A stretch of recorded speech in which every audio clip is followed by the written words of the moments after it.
Hi hello నమస్తే. This is the race 3 tutorial your Srinivas sir.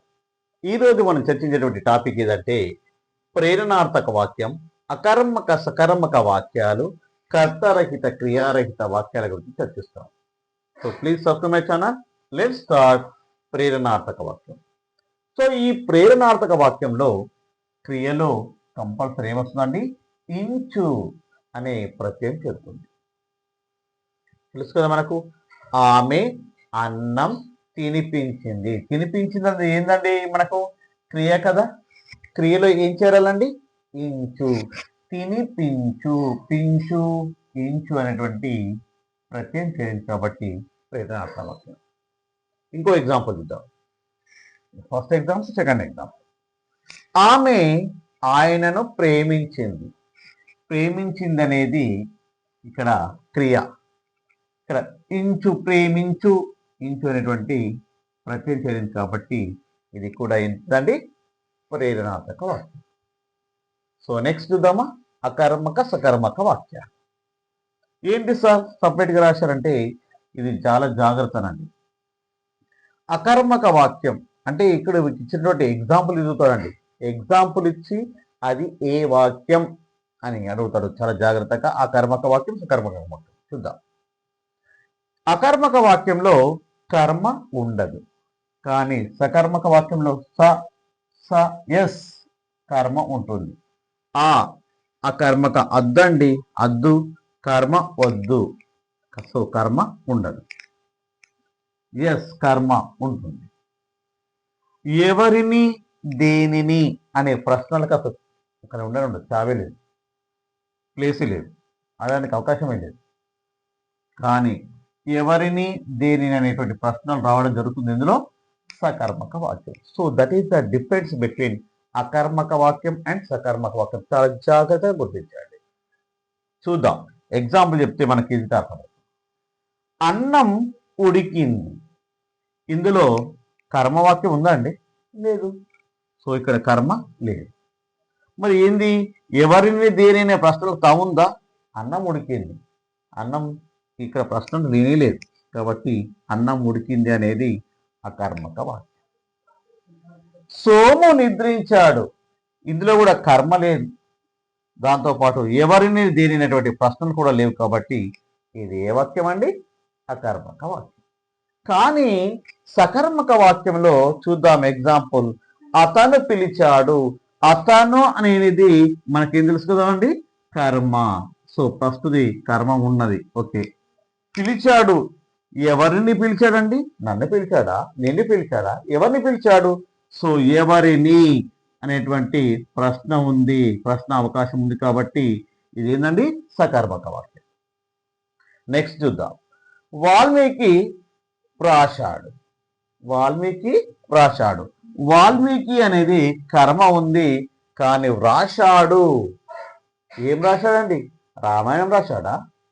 ఇక్కడ చూడండి జాగ్రత్తగా. ఇక్కడ ముఖ్యంగా ఏంటంటే ఎవరిని, దేనిని ప్రశ్నకి ఇక్కడ ముఖ్యం ఉంది. జాగ్రత్తగా. ఎవరిని ఇక్కడ లేదు. ఏముంది? దేనిని అనేది ఉంది ఇక్కడ. దేనిని అవకాశం ఉంది కాబట్టి జాగ్రత్తగా. దేనిని రాశాడండి? వాల్మీకి రామాయణం రాశాడు.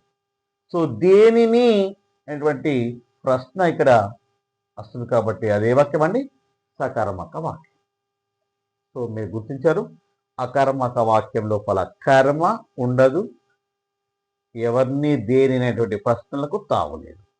కానీ సకర్మక వాక్యం లోపల కర్మ ఉంటుంది, కానీ అందులో ఒక ఏం జాగ్రత్తగా గుర్తించారా? ఎవరిని, దేనినటువంటి ప్రశ్న కంపల్సరీ ఉంటుంది. సో నెక్స్ట్ చూద్దామా? కర్తారహిత వాక్యం, క్రియారహిత వాక్యం. నెక్స్ట్ కర్తారహిత వాక్యం, క్రియారహిత వాక్యం గురించి చర్చిద్దాం. కర్తారహిత వాక్యంలో కర్త రహిత అంటే కర్త అనేది ఉండదు. క్రియారహిత ఇక్కడ కూడా క్రియ అనేది ఉండదు. జాగ్రత్తగా. రహి ఉండదు. రహి రహి నహి, రహి బోలేతో నహి ఉండదు అని అనుకోవాలా. అట్లా రహిత రహిత. జాగ్రత్తగా. కర్త ఉండదు ఇక్కడ, క్రియ ఉండదు. మరి ఏంటి సార్?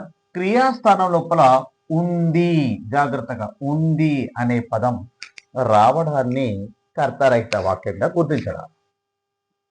చూద్దాం, ఎగ్జాంపుల్ చూద్దాం. నాకు ఆకలిగా ఉంది. క్రియాస్థానం లోపల ఏమొచ్చిందండి?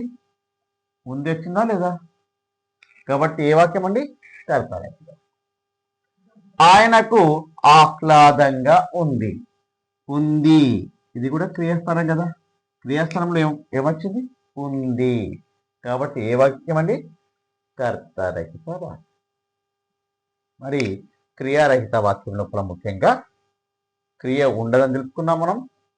ఉద్దేశం, విధేయం రెండు కూడా నామవాచకాలైతే అది క్రియారహిత వాక్యంగా గుర్తించాలి.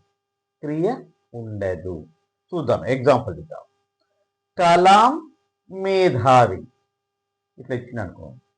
కలాం అనేది నామవాచకం, మేధావి ఉద్దేశం నామవాచకం. చూడండి, విధేయం రెండు కూడా ఏమైపోయినాయి? నామవాచకాలు అయిపోయినాయి కదా. కాబట్టి ఎక్కడైనా క్రియ కనిపిస్తుందండి? లేదు. సో అది ఏ వాక్యం అండి? క్రియారహిత వాక్యం. ఆమె టీచర్, ఇవి రెండు కూడా నామవాచకాలే. ఉద్దేశం ఇక్కడ కూడా రెండు నామవాచకాలే.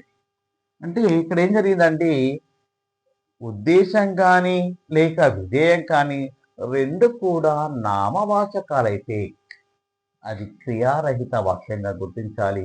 ఇందులో ఎక్కడ కూడా క్రియ లేదు. సో ఈ ఎగ్జాంపుల్లో ఇప్పుడు ఏదైనా ఎగ్జాంపుల్ తీసుకోండి, ఏ ఎగ్జామ్లో తీసుకోండి, ఏమడుగుతారంటే ఎగ్జాంపుల్ ఇస్తాడు, అది ఎలాంటి వాక్యం అని అడుగుతాడు. సో ప్రీవియస్ వీడియోలో మనం చర్చించాం రకరకాల వాక్యాల గురించి, సంశ్లిష్ట వాక్యం చర్చించాం. Very simple, guarantee. మరి రేస్ 3 ట్యూటోరియల్ చూస్తే ప్రతి క్వశ్చన్ని ఈజీగా క్యాచ్ చేయొచ్చు. Please watch it and subscribe and like it and share it my channel. This is a race 3 tutorial. You are Srinivas.